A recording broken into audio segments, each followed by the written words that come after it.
Bartlett was not a man who took no for an answer. His entitlement was as vast as his ranch. A few days later, his fine bay horse appeared at the edge of their clearing. Silas was out checking the snares on the western ridge, close enough to hear a rifle shot, but too far to see the cabin directly. Elara was hanging laundry on the line, the sun warm on her back, the scent of lye soap and clean cotton filling the air. "Good morning," Bartlett called out, his voice a slick, unwelcome intrusion into the peaceful morning.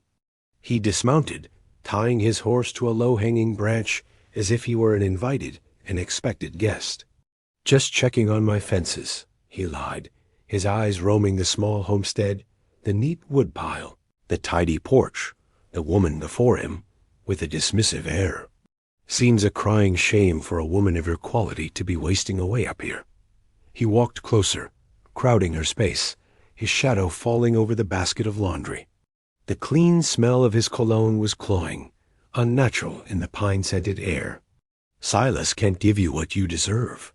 He's more animal than man." His hand shot out, grabbing her arm just above the elbow. It wasn't a brutal grip, but it was firm, proprietary, and utterly without permission. "Come with me now. We can be in town before he even knows you're gone." Elara stood her ground. She did not pull away, an act that would have been a show of fear. Instead, she looked down at his manicured hand on her arm, then back up to his face, her expression one of cold, quiet disdain. "You are not welcome here," she said, her voice level and clear. "Let go of me." Her lack of fear seemed to unsettle him more than any scream would have. His grip tightened. "Don't be a fool." At that moment, a twig snapped in the woods nearby. It was a small sound, but in the tense silence, it was as loud as a gunshot. Bartlett's head whipped around. Silas stood at the edge of the trees, his rifle held loosely in one hand, pointed at the ground. He wasn't aiming it. He didn't need to. His presence was threat enough. His face was a mask of cold, quiet rage, his eyes fixed on Bartlett's hand, on Elara's arm. Bartlett released her as if her skin had turned to hot iron. "Just being neighborly," he stammered, backing away toward his horse. Silas didn't say a word. He just watched, his stillness promising a violence he held in careful, terrifying check. Bartlett scrambled onto his horse and galloped away, a coward in fine clothes. Silas walked to Elara. He didn't ask if she was all right.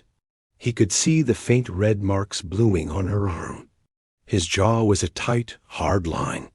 He reached out, not to touch her, but simply to straighten a piece of laundry on the line, his hand brushing hers in the process. It was a small, ordinary gesture that felt like a vow of absolute protection. The ugly incident with Bartlett changed the air between them, but not in the way the intruder had intended. The threat from the outside world had solidified the fragile sanctuary they had built inside the cabin. They were no longer two separate people living in the same space.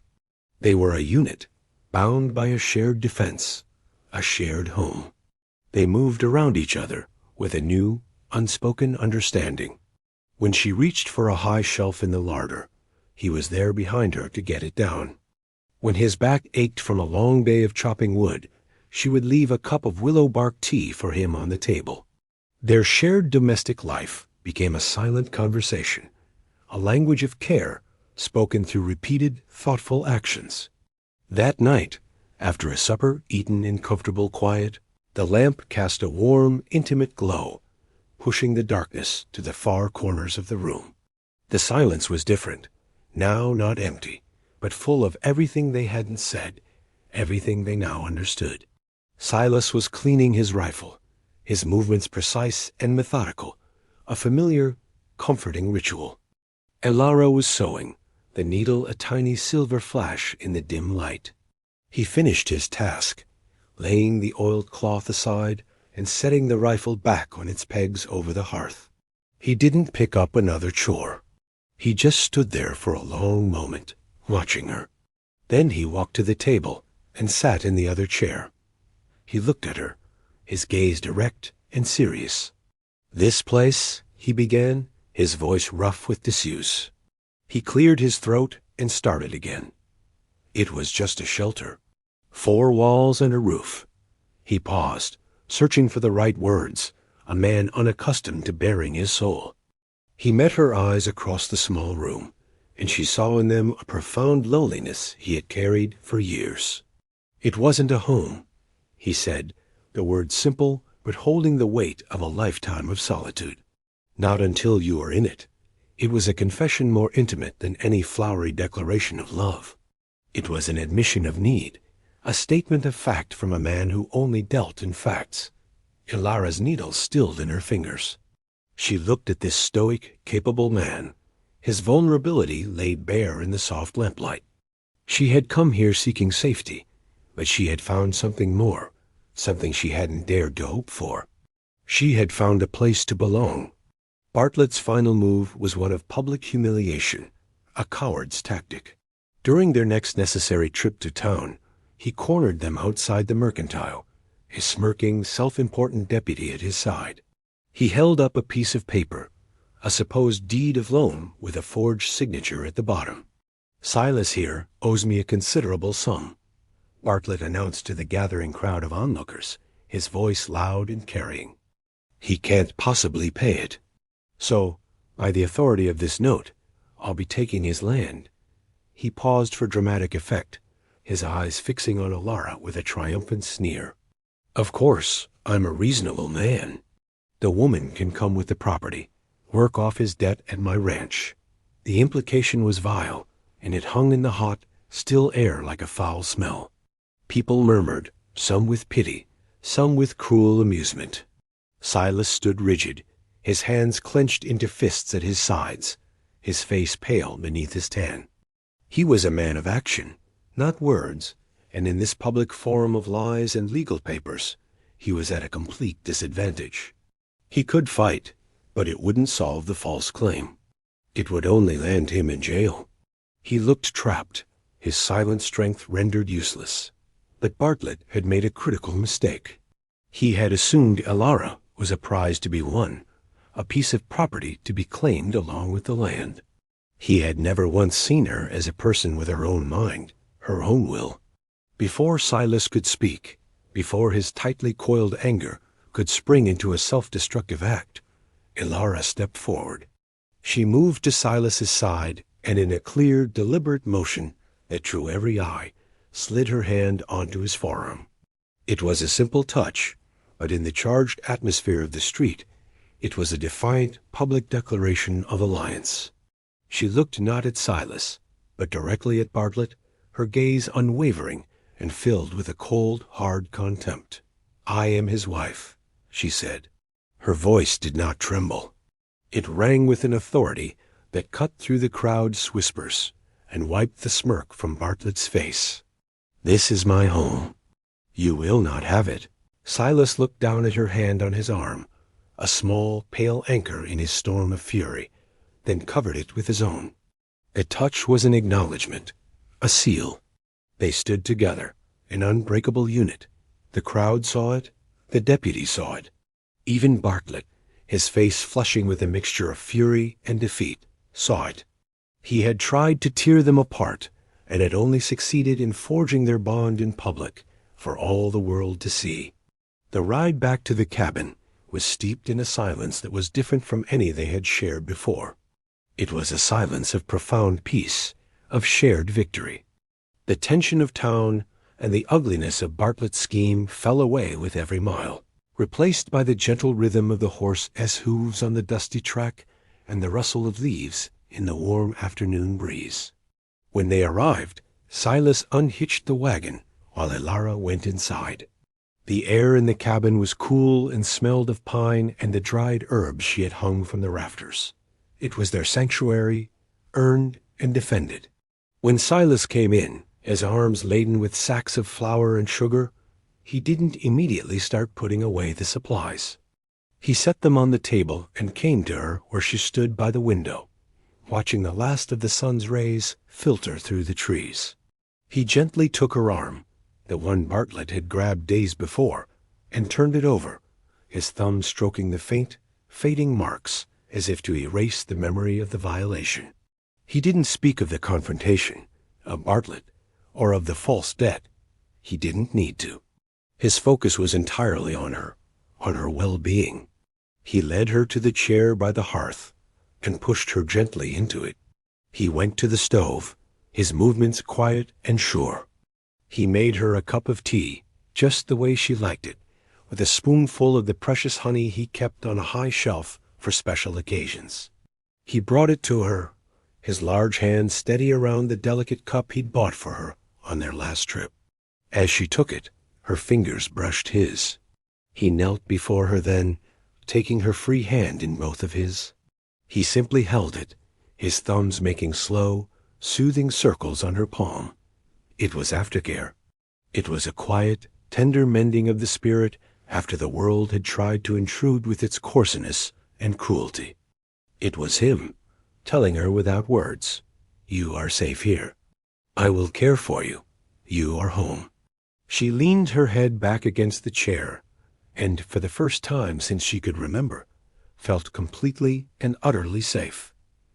A week passed, then two.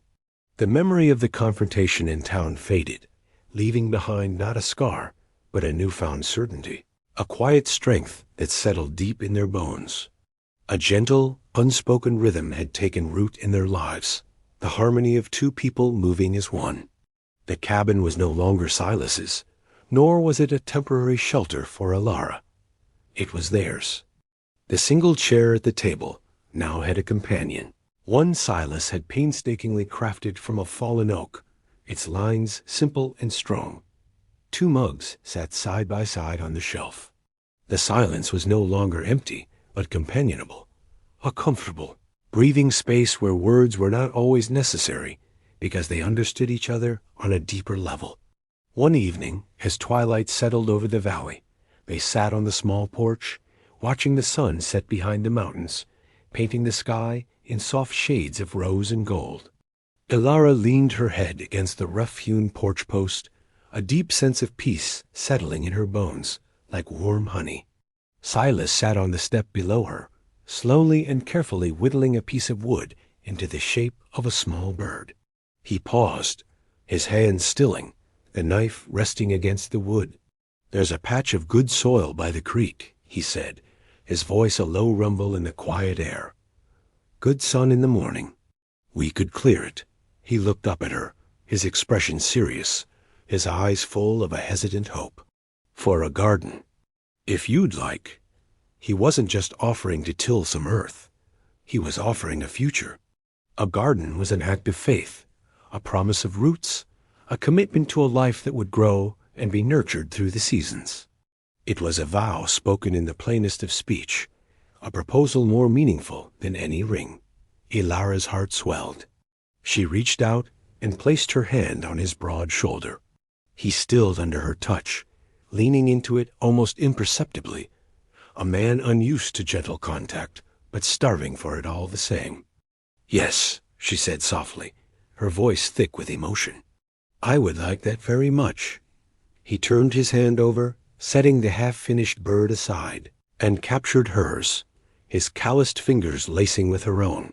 There, in the fading light, they sat together, a protector and a survivor who had found in each other not a solution to loneliness, but a shared and lasting home.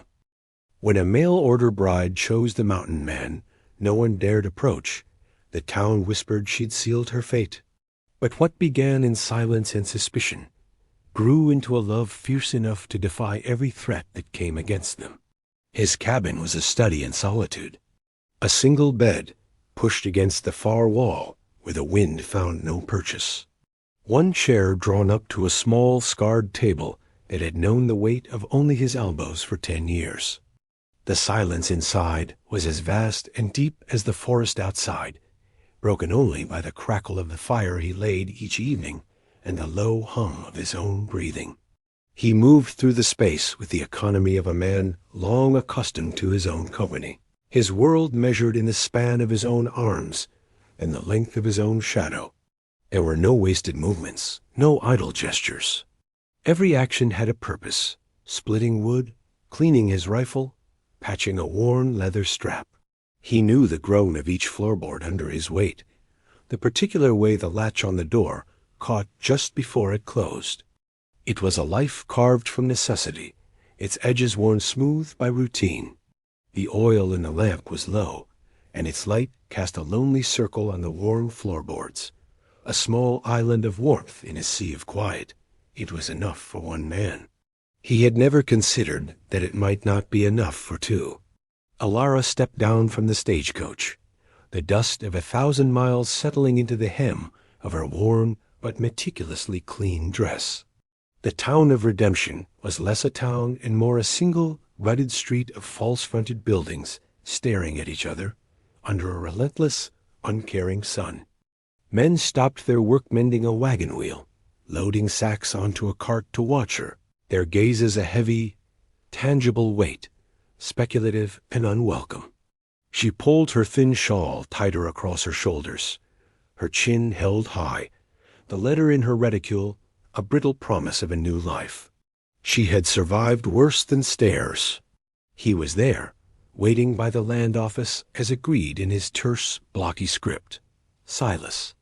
He was taller than she'd imagined from his brief description, built of the same hard, unyielding lines as the mountains that loomed behind him.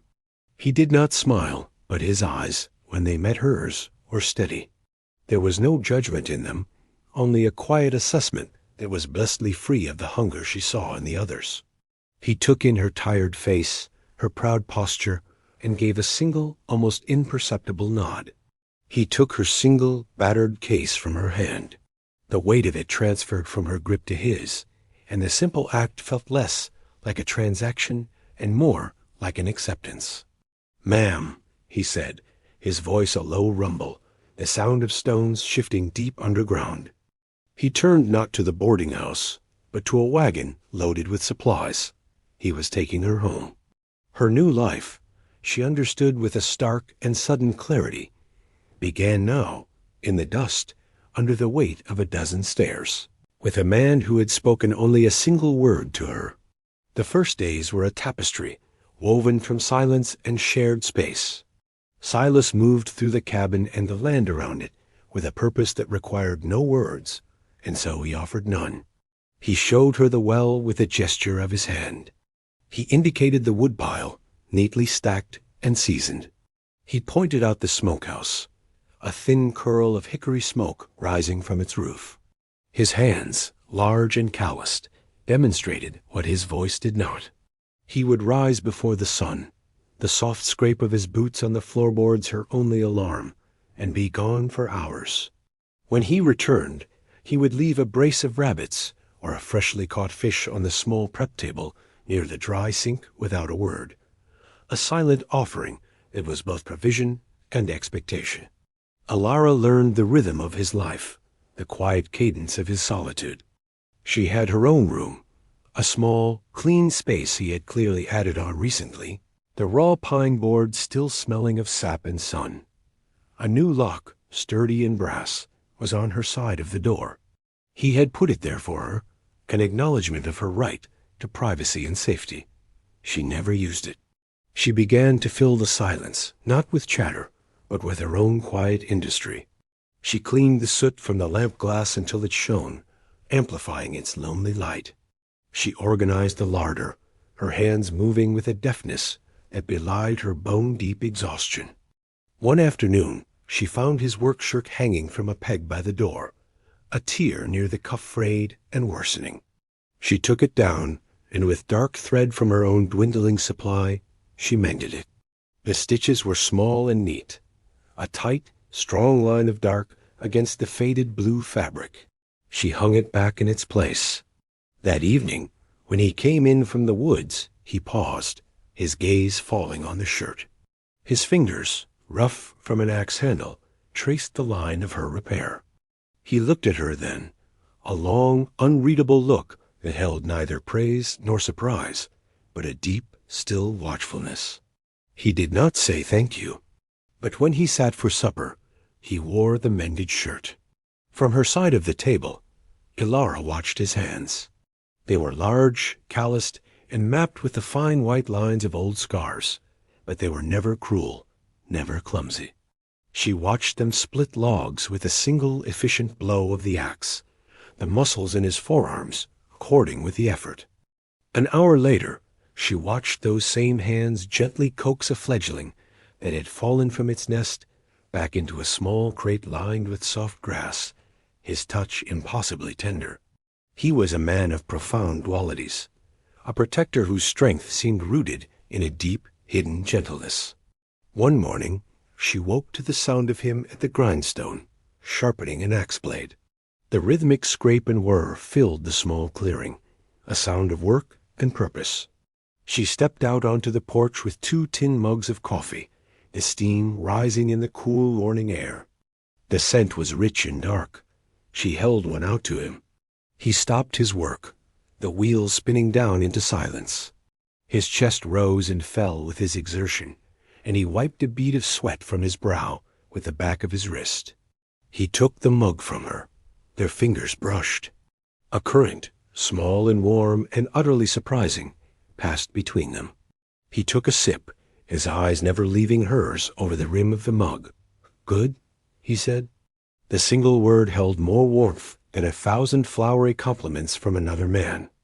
Later that day, as she was sweeping the porch, he was rehanging a shutter that had come loose in a recent wind. A splinter of wood flew from his hammer blow and landed in her hair. Without thinking, she reached up, her fingers fumbling for it, and let out a small, breathy laugh. It was a sound she hadn't realized she'd been holding back for months. He stilled, hammer in hand, and turned to her.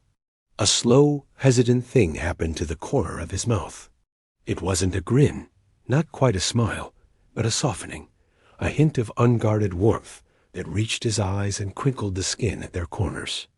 It was there for a second, a fleeting moment of sun breaking through clouds, and then it was gone, his expression settling back into its usual gravity. But Alara had seen it, and in the quiet of the mountain cabin, it felt like the world had tilted on its axis. He had to check the far line of his traps, a journey that would take him from sunup to sundown, tracing the creek along the valley's western ridge.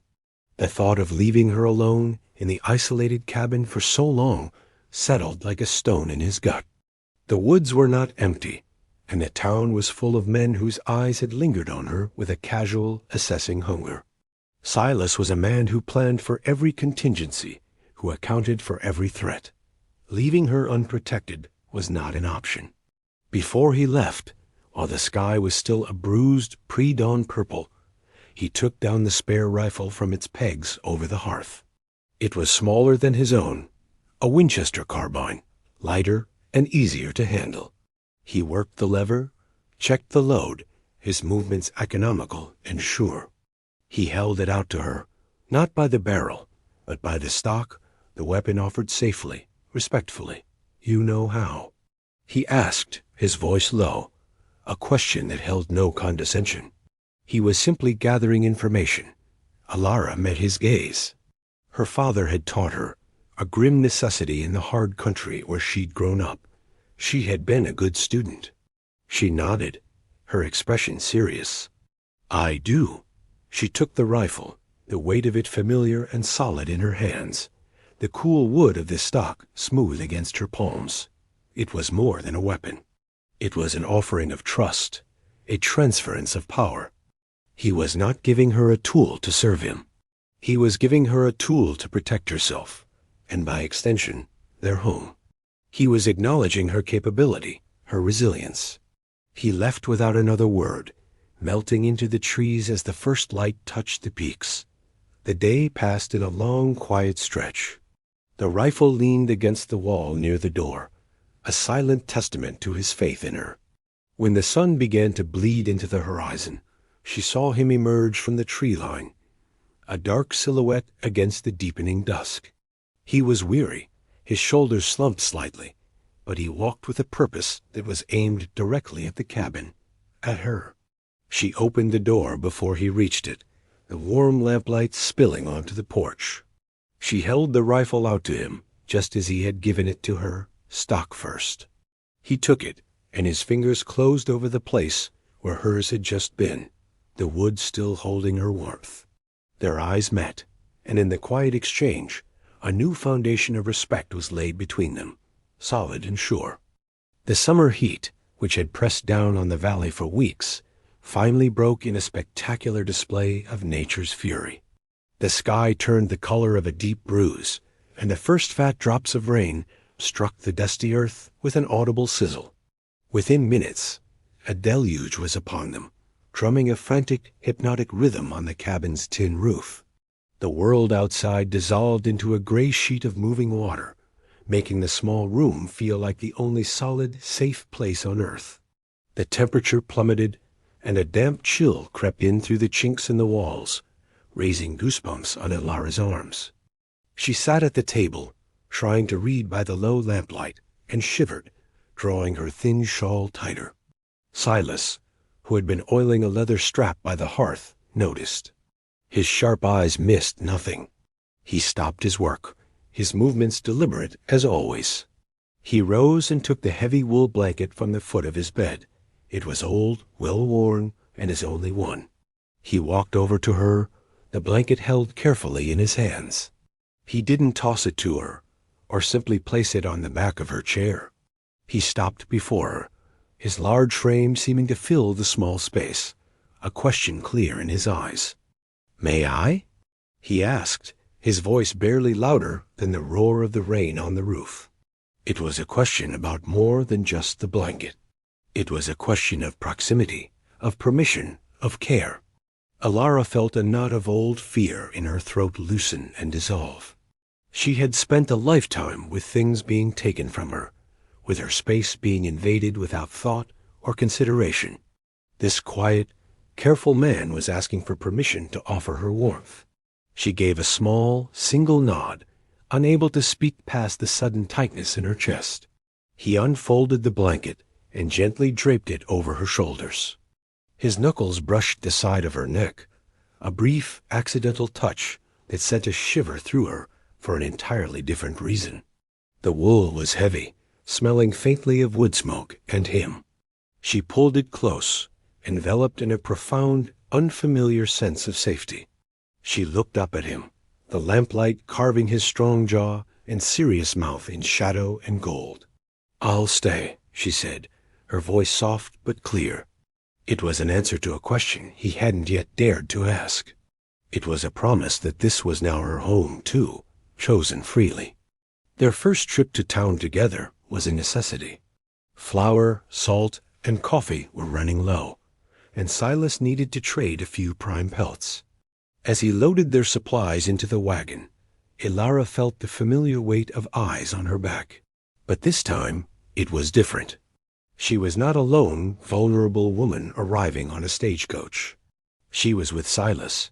His silent, formidable presence was a quiet shield, but it was not enough to deter everyone. A man stepped out from the boardwalk in front of the general store, blocking their path. He was well dressed for a town like Redemption, his suit clean and his boots polished to a high shine, a stark contrast to the dusty surroundings. He was handsome in a way that felt predatory, his smile not reaching his cold eyes. "Silas," he said, his tone overly familiar, dripping with condescension. "Didn't know you found yourself such a pretty little thing hiding up on that mountain." He ignored Silas completely and addressed Ilara directly, his gaze slithering over her from her worn boots to her carefully pinned hair. "Name's Bartlett. I own the Circle B, just north of here. A delicate flower like you must find it awfully lonely up there with this brute." Silas didn't speak. He simply moved, placing himself slightly between Ilara and Bartlett, a subtle, protective shift of his body that was more eloquent than any shout. Bartlett's smile tightened. "I could offer you a much more comfortable life, ma'am. A proper house, servants, anything you desire." He was speaking to her, but his words were a clear challenge to Silas, an assertion of power and wealth. Ilara felt a cold, sharp fury rise within her. He was treating her like a piece of livestock to be traded. "I am where I belong," she said, her voice quiet but firm, cutting through his slick charm. Silas put a hand on the small of her back, a brief, grounding gesture of solidarity. It was not possessive, but supportive. They moved past Bartlett, leaving him standing in the dust.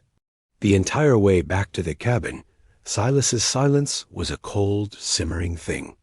That evening, he noticed her fumbling with the clasp of a small tin locket she always wore, a keepsake from her mother. The hinge was broken. Without a word, he took it from her gently, his calloused fingers surprisingly nimble. He worked on it by the firelight for over an hour, using a small file and a pair of pliers, his focus absolute. When he was done, he handed it back to her. The clasp clicked shut as securely as the day it was made. It was a simple repair, a small gift. It was an act of devotion, a quiet promise to mend what was broken.